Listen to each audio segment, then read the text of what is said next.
What is going on, Replo fam? I personally am so fucking stoked for this episode. Maybe we'll have to bleep that out. I don't even know. It's pretty early in the game, but we got Phoenix Ha for AdBeacon in the house. I've been following Phoenix for a while, like a long time, I guess, listener, first time caller kind of thing. Phoenix, thank you so much for joining us today. Thanks for that intro. I appreciate it. Absolutely. And honestly, like, you've been following me for a while. Love it. Love the creep vibes. I'm here for it. I've been following you too, though, so it's like a mutual creep. We're good. That's right. We follow each other on TikTok. Like the lurker life goes deep with us now, but it's great. No, I'm super stoked. Phoenix, I'm gonna actually turn it over to you. I think you do a better job of telling the people who you are than I ever could. So give us like the quick and dirty on who you are and what you're about. Yeah, I'll do the quick and dirty. First of all, thanks for having me on the podcast. Always honored. Always happy to have these great conversations and nerd out a little bit. But hi, I'm Phoenix. I am the CEO and co-founder of AdBeacon. But previous to that, I was broke AF. I was not doing well. There's a lot going on in my life. So, first things first, a lot of people know that I was a model. And at that time, I was like learning about the back end of the warehouse all the way down to the runway and was fascinated with business. And then fast forward, I was in marketing class and I got this opportunity to be an intern at something called a creative agency at the time. And that was when like influencer boom happened, experiential marketing. So, like the Kylie lip kit pop-up type shops, like that's the stuff that I was doing. And again, was kind of bummed out. I was like, I could never see any data that would back up this clout vibe, right? This clout of, wow, we're doing all these great things, but how much money are we actually bringing in? And couldn't do that. So it was still an itch that I had. Fast forward, I got an interview for paid social. Meanwhile, I had no idea what paid social was. I thought I was being paid to be social or like paying to search for things. I was like, sick, that sounds great. But I had this extensive background in marketing because I'd worked with companies like Nike and, like Modelo and Constellation Brands, etc., from my past lives with Super Footwear. And I just had this knowledge, but again, wanted to learn more about data analytics and fell in love with it, man. I absolutely loved it. And of course, became obsessive as we all do and ended up becoming the director of paid social and organic social at an agency. But with every good thing comes a bad thing because iOS 14 had hit, all these tracking issues where it's like, hey, you get the keys to the castle, but like, let me just tear down your castle real quick. Yep. So I was like, oh shit. So I started testing out loud and trying to pivot in platform data. So what am I going to do with Meta's data, even though I know it's flawed? What am I going to do? And started testing out loud. I was very blessed to be able to speak at some of the biggest stages in the world, like Affiliate World, Ad World, Geek Out, etc. And just wanted to share out loud. But in the meantime, I was actually going to my co-founder and I was like, hey, look, I'm trying out all these really cool first-party data platforms, but I just feel like there's this giant hole in the market. Like something's wrong. Like I want to build it for my team. I don't feel like this was built for my team. So my co-founder was like, you know what, screw it, let's do it. Got like a killer team together and we built what is today now AdBeacon. We have like just risen in the space in a very short amount of time because we are completely bootstrapped. We kind of do things in a nasty, naughty way in the sense of like, we don't really care what the industry is telling us. We just want to go for it. And we've been able to really service some of the best agencies in the space, some of the best media buyers in the space. And that's who we are. First party data, attribution, media buying, all of that. But yeah, I'm a media buyer, was a model, now a data nerd. Here we go. I love it. The one thing that I will call out, and there's so many different places this conversation is going to go that maybe I don't even fully know yet, but one thing that I really want to call out is the most interesting people that I've come across in my entire life, no matter what we do, whether it's in this space or anywhere else, there is an obsession. There's like a compulsion to kind of like figure things out. And obviously just even within the intro, I think it's like evidence that you said it yourself, but like, I'm kind of curious to know, like, were you always like this obsessive about everything, or is this just something that kind of evolved over the last couple of years? Yeah, I'm really glad you said that because I've made an observation with some founders and people in the space. It's like, there's this addictive component that we all have. There's a screw that's loose for all of us. Well, When I was really young, I had massive ADD, so I couldn't concentrate on one thing. I thought I was really stupid. To be honest with you, I almost dropped out of college, even though it was pre-med. Like, you have this spark of brilliance, but there's no follow through. There's no execution. Yep. I think that's what I lacked. And then once it clicked, it became this, like, holy shit moment where you just don't see anything else. So yes, yep. Whether it be video games, whether it be knitting, whether it be data analysis, I won't talk to anybody else for a while. I'll dig. And we like to say in my family that I short circuit. I don't know if you're the same way, but if things don't make sense, I like short circuit. So I'm like, no, I can't move on. I have to fix this. I have to make sure this makes sense. So if you have that in you, you and I will align. Like, we'll be weird together. Oh yeah, for sure. I mean, I can't tell you how many times, even this week alone, where I will be on any topic, just be like, oh, like, I'm going to go learn every single thing I can learn about this thing now. I'm like, that's how, like, I think last week I was really obsessed with, like, how computer chips are made. I think it's kind of magical. Like, we just have, like, a bunch of sand and then we make it think for itself. But yeah, I think I very much vibe with that. The one thing that's very rare about you, I don't think there's too many people, if any, in our industry that can say this, is that you were a model before. This is my Sean Evans, like, Hot Ones line of questions coming up, but, like, what lessons did you take from that experience that, maybe foundational principles that you still carry? Yeah, don't take anything personal. I think it's really funny. So what most people don't know about the modeling industry is, like, you're getting paid to be good looking, sure, but it's actually so much more than that. Like, you have to realize that it's a very saturated market. There's a lot of people that think they're good looking, and good looking is subjective, and it really has to come down to, like, your business know-how. So pure example of this is marketing is my legal name, and not many people know this. Sanjay, I think you're the only person that knows this now. I'm publicly saying this. Is Sarah. Yeah. Oh, wow. My legal name is Sarah, and basically, sorry if you can hear the background, but basically, when I was Sarah Rose as a model, I wouldn't book very often because it was, and I'm ethnically ambiguous, and there's, so my Chinese name is Phoenix. My whole family calls me Mei Feng, so Feng is Phoenix.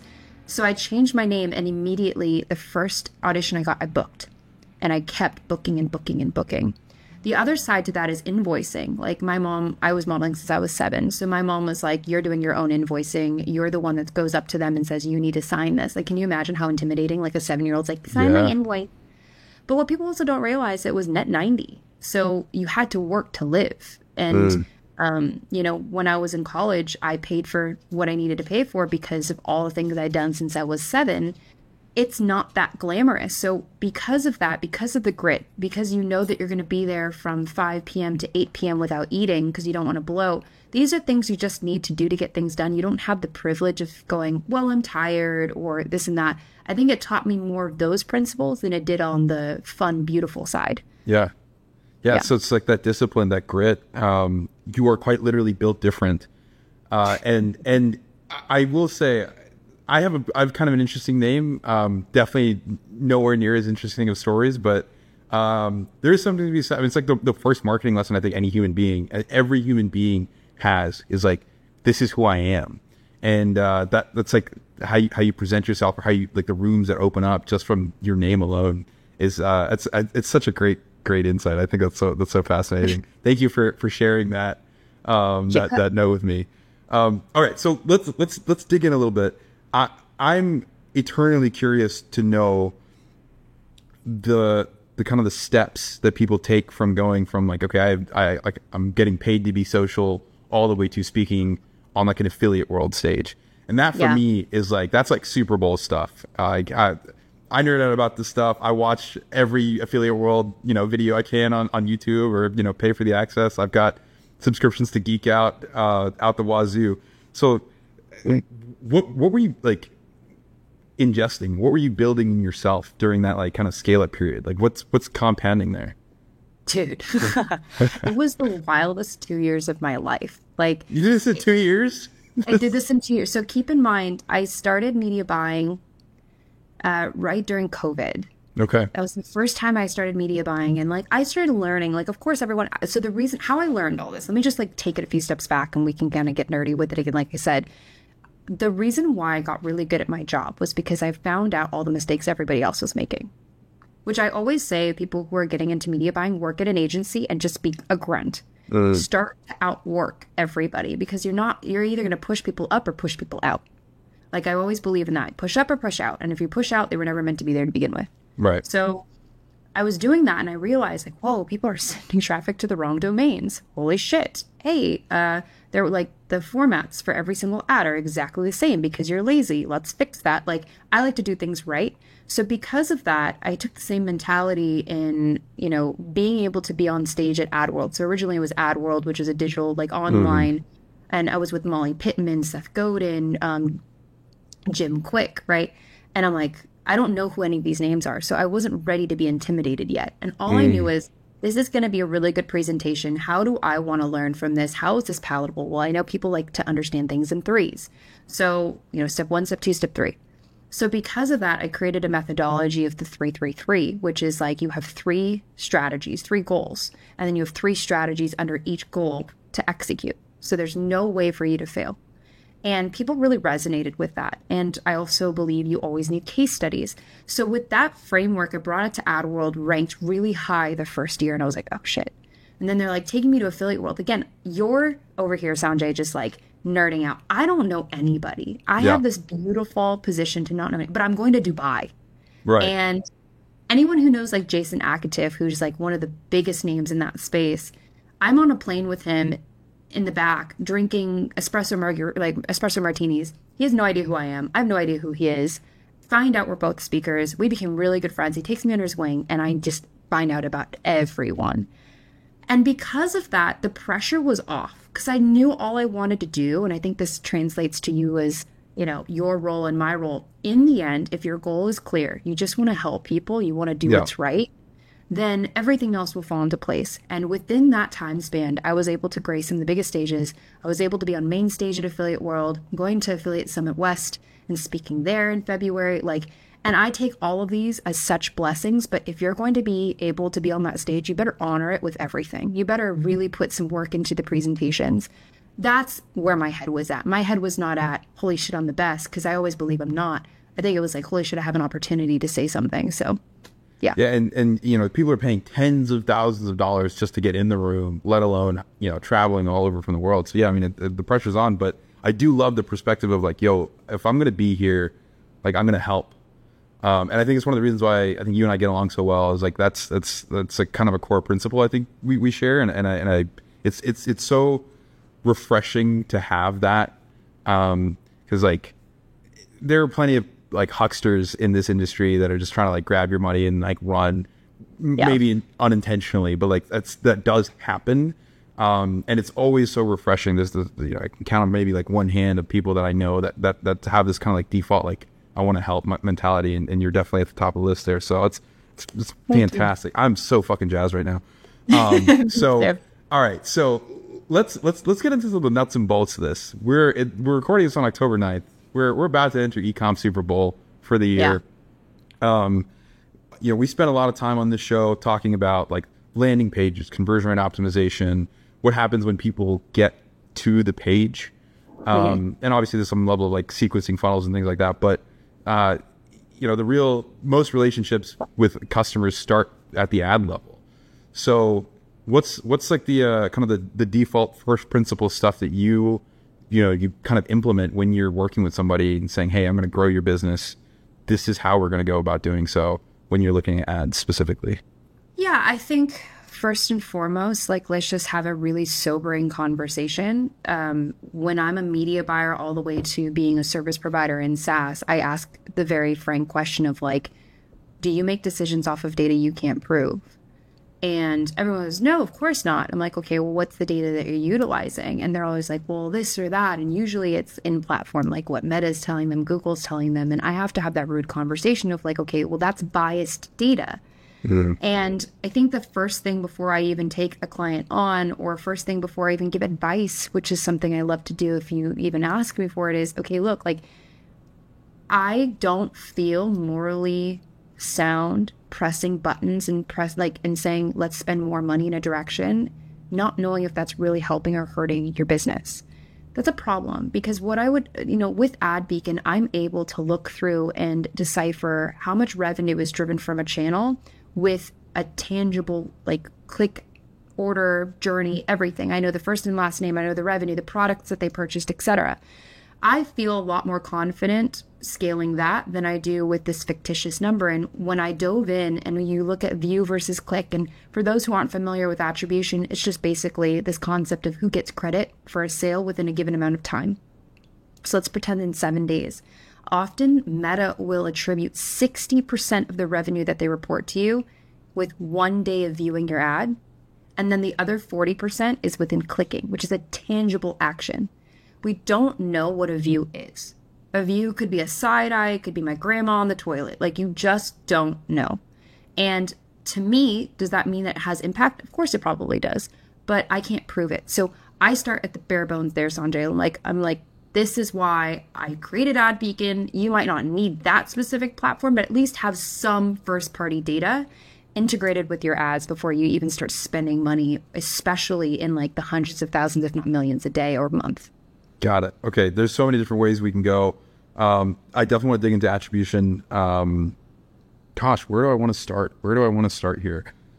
Let's start there. Let's talk about attribution a bit, because I know, like, especially in the last, call it 2.5 years, it's been a bigger and bigger conversation.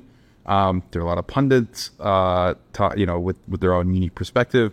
You gave us like a quick high level of, like, what is a view?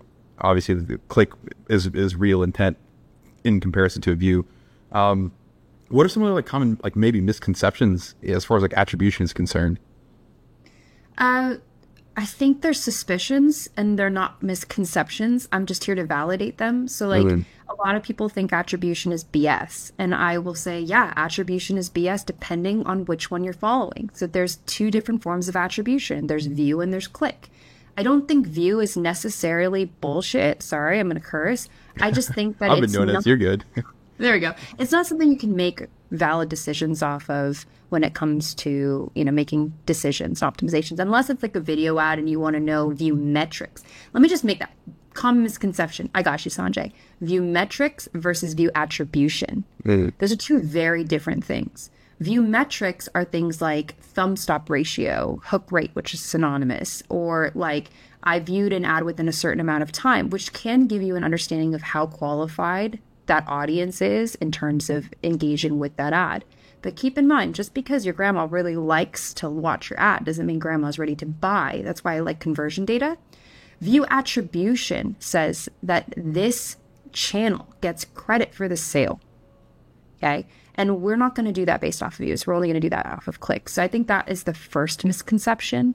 The second misconception in terms of tracking and data analysis, I would say with first party data, is that what's the difference between that and Google Analytics 4? Everybody loves GA4. Does everyone like GA4? I don't think I'm not talking to a single person that fucking likes it. No one likes that thing. I know one person, and it's Jordan Menard. He happens to be a really good friend of mine, and he was like in my wedding, to that degree of friend. And I was like, bro, he's like, you could do everything in GA4. I'm like, bro, you are high. This is not true. Especially when you can't look back when you had GA, so Universal, Google Analytics, and you're able to have that data and it doesn't translate over to GA4. Like, that's a problem. But my point is that if you're going to have a tracking solution for yourself, can you at least do yourself a favor and not find a platform that's biased? GA4, Google, they favor who? It's in the name, Google. Right. So Meta is going to favor Meta, and we just have to be completely, like, just be honest with yourself. So we're a third party in the sense it's first party data. We're a third party solution. In other words, we track completely separate. So I think those are the things that are important to highlight. What's the ELI 5? I know, you've mentioned many times, and I want to make sure this is as useful for the people that are deep in the game as it is for people that are new to it. But like the first party, third party data, kind of like the structure there. Easy. First party data is like, you go straight to the source, right? Sanjay, I heard that you like to wear pink sweatshirts. Is this true? It is true. Yes, It is.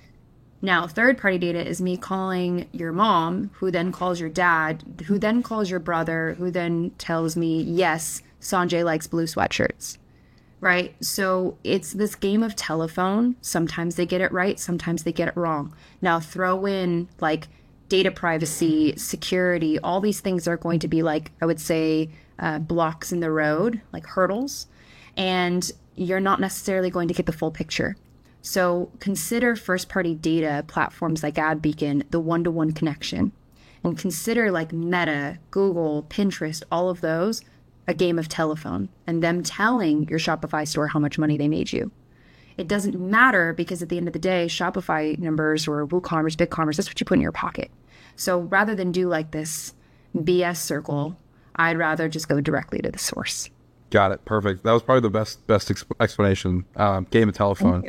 Because I want to keep digging into this, especially towards the AdBeacon stuff. But one of the things that I've started to pick up on, I'm curious to know your take here, is that I feel like a lot of operators don't actually look at data.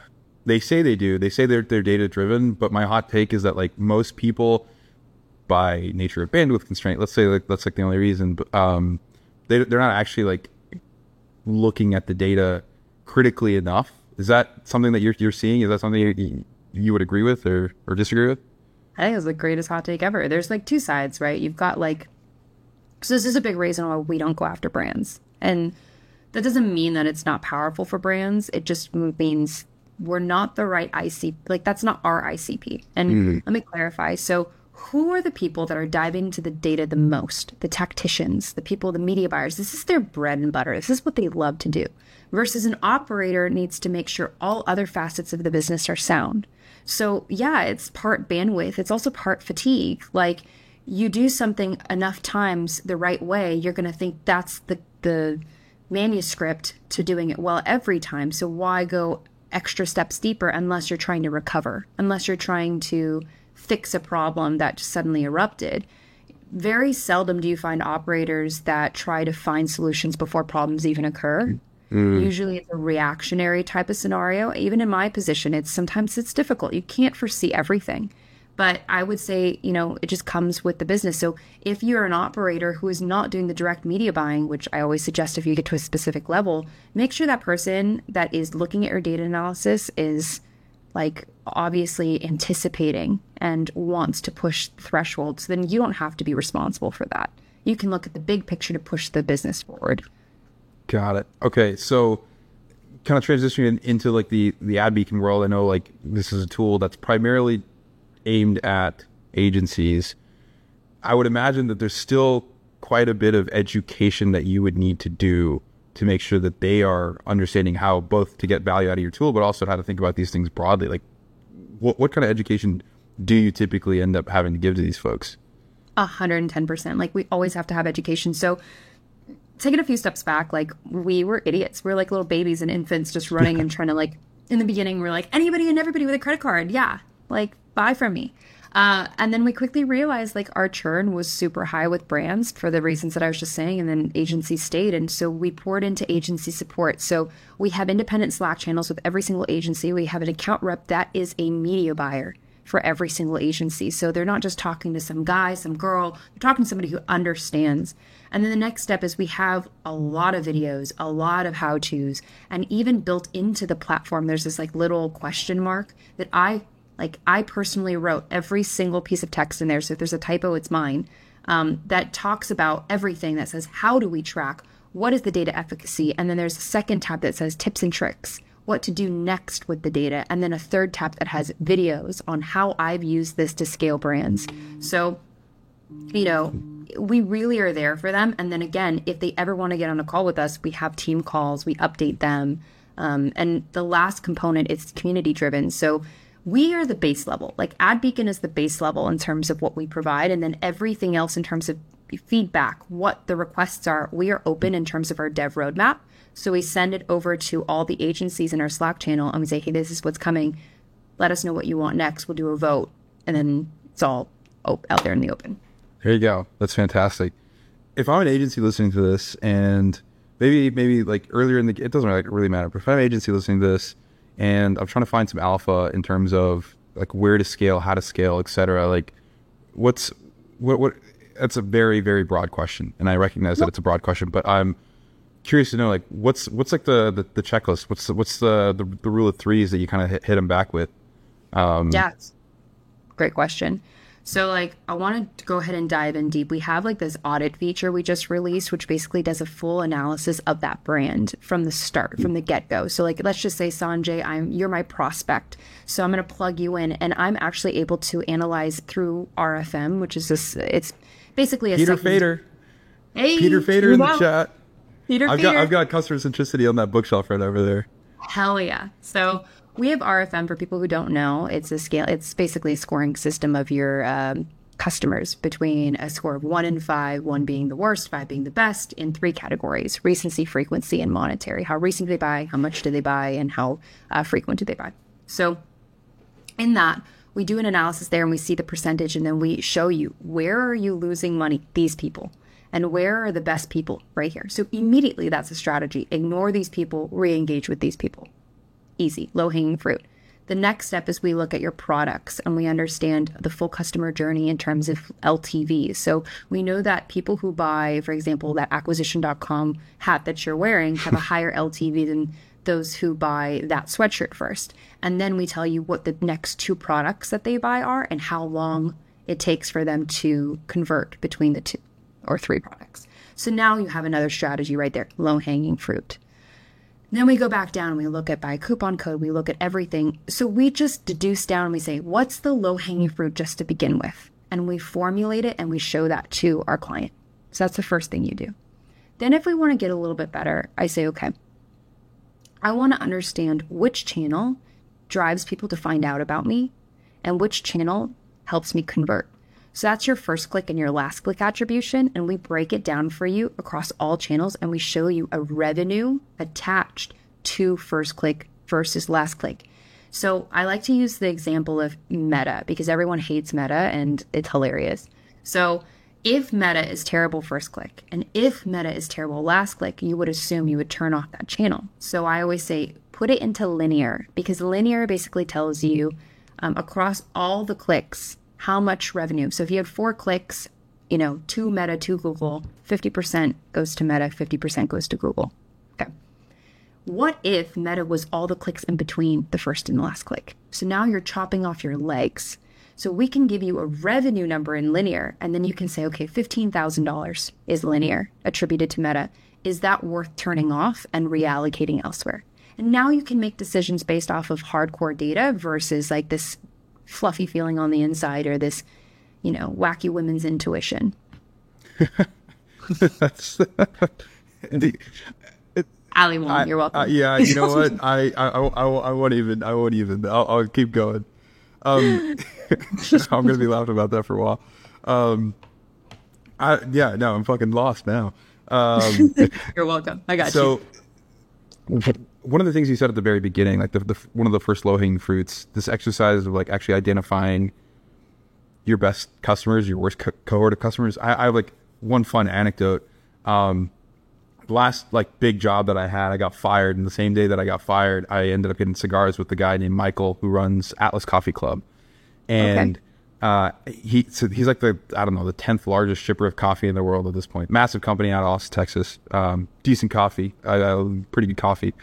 And one of the things that he told me was that when they really started to like scale was when they figured out, okay, well, out of all of the people that are subscribing to our coffee subscription, there's like this like specific sliver of people that, we only have a handful of, but they stay X number of months, they spend this much money, and then they tuned every bit of their marketing, top to bottom, the channels that they advertised, the messaging that they had, the landing pages that they drove to, how they frame their offers, etc., to go after just those customers. And now, again, they're one of the largest shippers of coffee in the world. And that is such a common miss. I think, especially as you're just starting to, experience a little bit of scale, you're like, I will take any dollar that comes to me. This is also true in like our world, like the SaaS world, where it's like, okay, we're going to take every bit of dollars that we're going to get at the start. But actually... Yeah, it's the same in dating too. Yeah. Like desperation does nothing. It's like the Tinder vibe, right? Like you swipe, and like no value, versus you really put time into somebody and then you see this lifetime value. It was just, I'm so glad I'm not single, because wreck house with these like marketing concepts while I'm dating, but like, dude, 100%. You and I are aligned. And I will say one thing, and the low hanging fruit that I didn't highlight, which actually is where Replo comes into play. And this is why I got so jazzed when we first started talking, because we have this feature where, again, if you were to do anything on AdBeacon except this one thing, you'll save money immediately. Not only save money, you'll make money. And it's, if you go onto the campaign level and add all the way down to the ad level, we can tell you exactly what products people are buying. So, you know, for example, Sanjay could be having, you know, that pink sweatshirt again, and I could be showcasing that in the ad, sending them to the landing page, but we won't know if they actually bought that sweatshirt because they could go and buy a hat, they could buy sunglasses, whatever, right? And we wouldn't be able to see that in Meta, Google, etc. But we're able to see that now in AdBeacon. So what if I told you that the pink sweatshirt is actually driving sales towards snapbacks?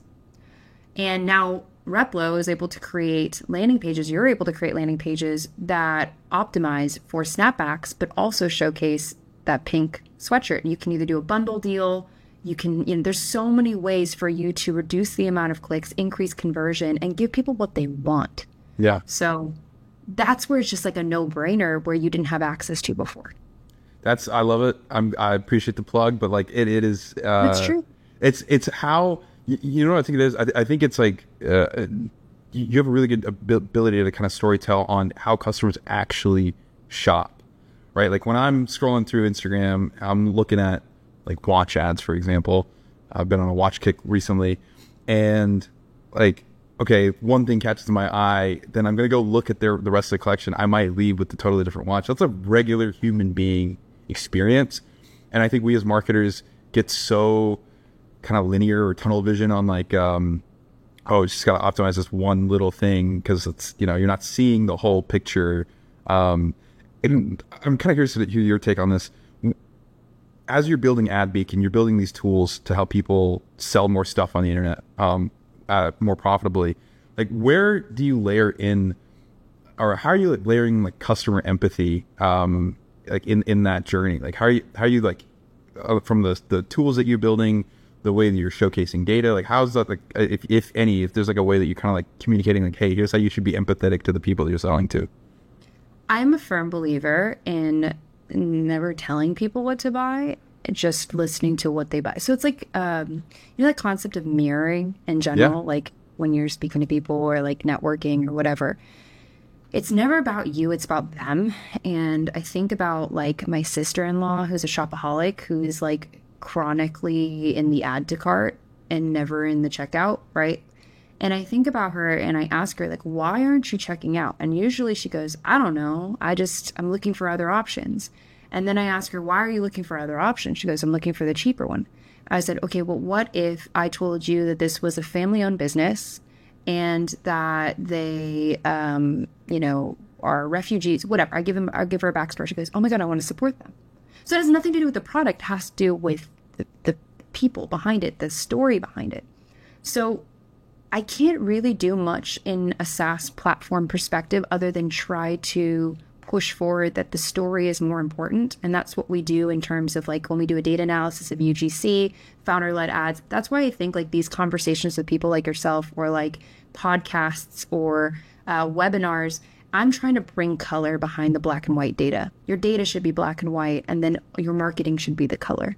Yeah. And you know, when I hear people do the 20% off subscription, you know, subscribe and save bullshit, which was great 3 years ago, fantastic. It's not enough. Again, the free shipping, not enough. Like, what are you doing to take it to the next level? I think that's the only way we can bring it to the table. And there's a reason why founder-led ads are freaking killing it right now, which I know is a topic we wanted to discuss of different types of ad creative. Yeah.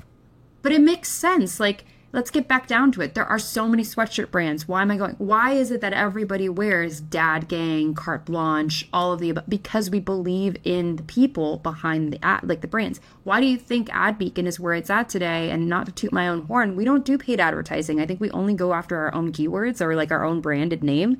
That's it. Everything is word of mouth because it comes back down to the people and then the product is next. I digress. Bars. This is so good. We got bars on bars today. Someone ring the bar bell. It's wrap. a bar day. Don't call me a Okay. No. Okay, so okay, let's transition a little bit, maybe a little bit more tactically. You mentioned like, okay, founder-led ads, gave us a little bit of kind of the reasoning behind that. What ads types are working? We're again late 2024, going to 2025. Talk to us about like creative in general and like what's working, what's not. Yeah, I'm very blessed to be able to have access to a lot of data. And like I speak to the clients about this data pretty frequently. Weirdly enough, carousel still ads are freaking working. Like Okay. it's fucking house. So we have this really cool report, not to plug our own thing, but this is how I see it. So we have this creative comparison report, and all it does is it shows you how many images, carousels, and video types do you have. So it just really calculates in summation how many there are, and then how much money you've spent in each of those, how much revenue was driven, the metrics by creative type, and then per channel. So then I'm able to see, okay, what is Meta really favoring? Because regardless if you do ASC, regardless if you do like CBO versus ABO, I want to know how much revenue or how much spend relative to revenue it is. And I'm seeing this hyper lean towards carousel. And I never thought that would be like the world we live in, but it is. And then images. But what's cool about this is that I think I always believe the generation next rejects the generation prior. It's just how life is. So what did we hear for the last 2 years? Video. Like, Yep. so now when you see a still image and a sea of video, it catches your attention. So that's what I'm seeing. We're going back to forum, back to like 2014 Facebook ads. Really, this is totally random. This is a question that popped up before, and it slipped my mind, but I'm curious to know. I remember the first day that I ever saw the Ads Manager, and it was probably like March of 2017, and I was like, this is the craziest spreadsheet I've ever seen in my life. Do you remember the first time you ever saw it?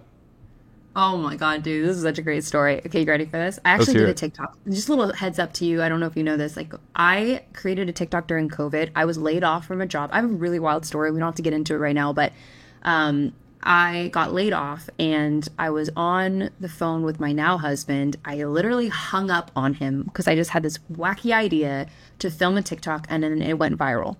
And it wasn't like the only one. We went viral like multiple times. I told you about this with the TikTok, right? And one of the videos I ended up taking it down, and I'll explain why. But it was right after my interview. And that was the first time I saw Ads Manager. I got on this interview with this agency in Los Angeles. It was a 3-hour interview. Oh, wow. I was like wrecked, right? And the first phase was like call, then it was, Zoom, and it was with all the team members, etc. And I remember they screen shared the Ads Manager, and they're like, "What do you see?" I'm like, oh shit. Like, imagine somebody who would be really great at data analysis one day and have a first party data platform, but doesn't know anything. And I'm looking at this shit and I'm like, what's an ad set? The fuck? What's an ad? What's this? Right? And they're trying to ask me questions. I just remember going, this is really cool, but this is a completely different language. I remember being paralyzed and being upset that I didn't get it. And again, that obsessive nature kicked in. Which segues to, I'm a adjunct professor at California Lutheran University. I teach digital marketing. That's awesome. And thanks. And I believe in teaching that new language. So I don't think what people realize is that what we do is a whole language in itself. And we don't give ourselves enough credit because we speak something most people don't speak. So that's where I was paralyzed, is people were saying things like ROAS, MER, NCAC, CAC, NCPA, all synonymous, first of all, core, which is MER, which is this, which is, so that is how I felt. To answer your question, long-winded. That's, I mean, to your point, it is a totally different language. And if someone doesn't give you the Rosetta Stone for it, like you have to go kind of piece it together yourself. It took, I mean, thankfully, like, I don't know if you know John Max Bowling, Rock City Lab. He knows a lot of the, he's a lurker of a different guy. He's like a gentle, like, quiet giant, has a little farm and just outside of Little Rock. I've just doxed him. He's going to be so mad once this comes out. But no, I remember he showed me the ropes, and I actually went to work for him at his agency for a little while. And again, to your point about like, if you can early in your career, go do that, because it's wherever you are in your career. If this is a skill you want to learn, agency is actually a really great place because you get exposed to so much stuff. But yeah, it was like, I was like, dude, buddy, I have no idea what any of this is. Like, I don't know. And, you know, over time, you get the definitions and you understand kind of the input output relationships when you pull like certain levers and what it does. And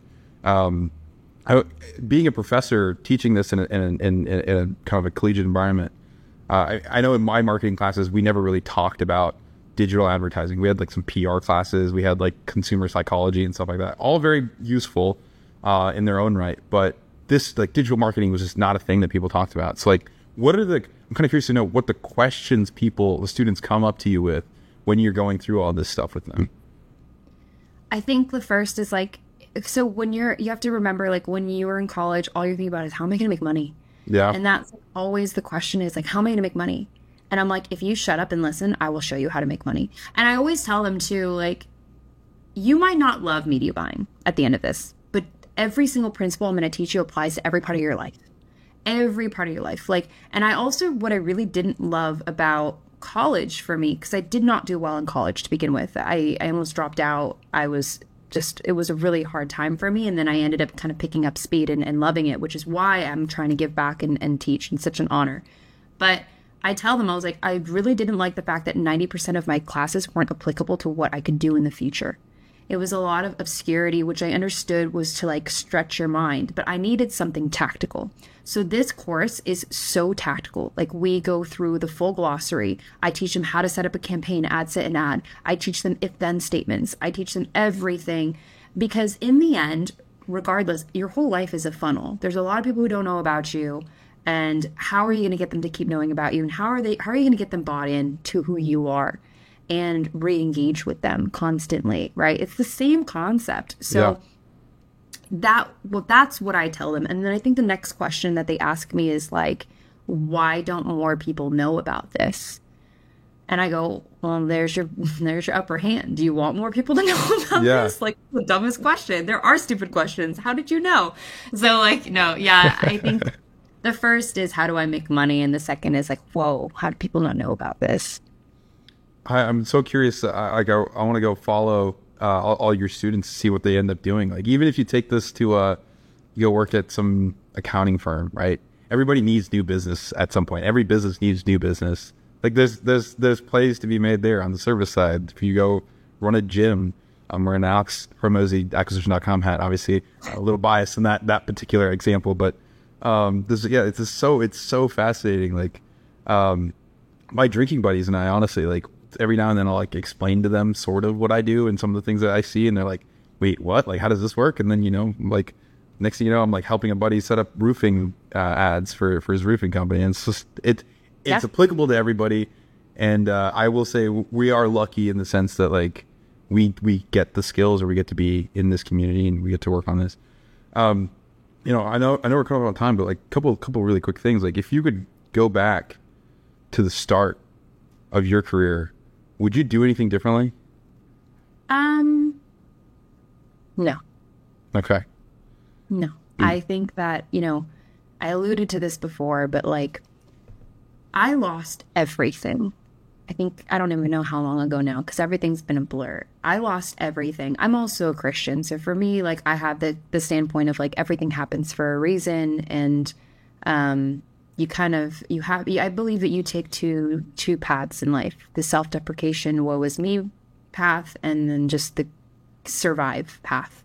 Neither of them are admirable. Okay. Like, let's just be honest. Like, both of them are really toxic, but you have to choose one.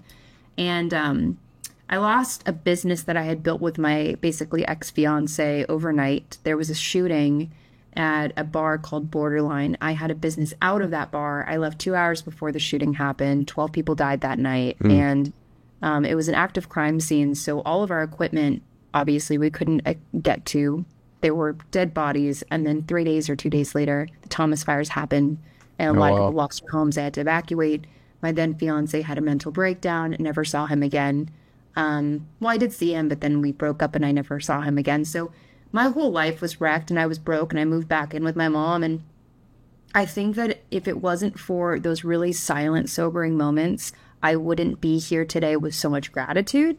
And, you know, you can ask the question of like, would you do anything different? No, because then I wouldn't have these really cool conversations with Sanjay or, you know, be in this place. I probably would work somewhere else. And yeah, I just can't say I would. That's awesome. It's a harrowing story to say the least, but I'm grateful that, you know, I agree. I think everything does happen for a reason, and I'm grateful that it brought us together at the very least, and that you've been such a beacon. You've been such a beacon in the community. I think you are also like just one of those positive people that I encounter on a regular basis. So I'm grateful for that. So that was kind of on the look back, on the look ahead. Where is Phoenix? Where's Ad Beacon going into 2026? Yeah, I have so many ideas. I will announce here what I want, and I'm sure my co-founder is going to like call me when this releases. Go, what's wrong with you? I believe in a pre and post purchase platform. I believe in a community for media buyers and ad buyers. Like imagine a Facebook, but just for media buyers, like just this little hub, and it has everything you need, and you're constantly collaborating and shooting shit and whatever. And so that's like way down the line, but pre and post purchase is what I'm focused on, finding the right partners for that. Because like, what if you find out what people do before they purchase and after they purchase, and then also being able to understand how each channel is efficient in that. And I have a lot of ideas that are outside the box of how to do it, because that's why I'm not scared of opening this. I don't think anyone has my brain. Kudos to me. Thank you. Narcissism. But like, it's just one of those things that I'm very passionate about of doing that. And then hopefully down the road, if we do get acquired, which I do think is a necessary evil, to hand it off to somebody that can make it even greater. That's the goal. We want it to be a resource for other people. Incredible. And I'm excited that the work that we do together hopefully accelerates that and kind of brings more of that to life sooner rather than later. So I'm stoked to build with you. Okay, cool. Final question. If you had to leave the community that watches this, that listens to this, wherever podcasts are served, with one thing, if you could leave them with one thing, what's like the thing as they go into Q4, as they go into Black Friday this year, or just life in general? Like, what's like the one piece of advice you'd give to humanity listening to this? Be ready for anything. I would say like have a backup A and backup plan, backup A and backup B plan. You never know if something's going to pop off, and you never know if something's not going to pop off. So be prepared for that, because if it does pop off and you're scrambling, you're screwed. So I like the 3-3-3 strategy just because it's catchy, but also the purpose of it is that it's foolproof. So if you can do that, do it. And what does that mean? That means, like, I'll give an example because I hate vague. My 3 principles are: during a peak promotion time, you want to drive traffic, you want to increase revenue, and you want to maximize lifetime value. I've said this a million times. So how do you drive traffic? Well, there's organic channels to do that with lives. There's all these different ways for you to drive traffic, paid media, etc. What kind of traffic, right? And then once they're there, how do you increase conversion? So bundle deals, having, CRO in place and making sure that, you can optimize those landing pages. That's how you do it. And that's how you maximize. And then maximize LTV is the last component, because it's not over yet. So how are you going to do that? You have your email and SMS. You have exclusivity components. You have things that make people feel special on the inside so they stay with you. So if you're going to do that, have a foolproof strategy. Like, don't come in going, we'll do whatever comes our way. It's all going to be fine. Well, that's the distinction between a good media buyer and a fantastic media buyer. So boom, yeah. Mic drop. If you've been listening to the 40 some odd minutes that this episode has been, and you haven't learned anything, I can't help you. I'm so sorry. Because I personally, if this helped one person, it helped me, and I'm very grateful for that. Phoenix, you are incredible. I will continue to gas you up whenever I get an opportunity to do so, and I will make opportunities for that. Thank you so much for joining us today. This has been so refreshing and so energizing for me personally, and hopefully for everyone listening as well. Truly an honor. It's like, I'm so grateful every time I meet good people in the space. You are like up there, highly up there. So thank you for having us. And if you need anything, you know where to find me, man. Absolutely. We'll make sure everything, your profiles, the Ad Beacon links are in the show notes. Phoenix, thank you once again. Thank you.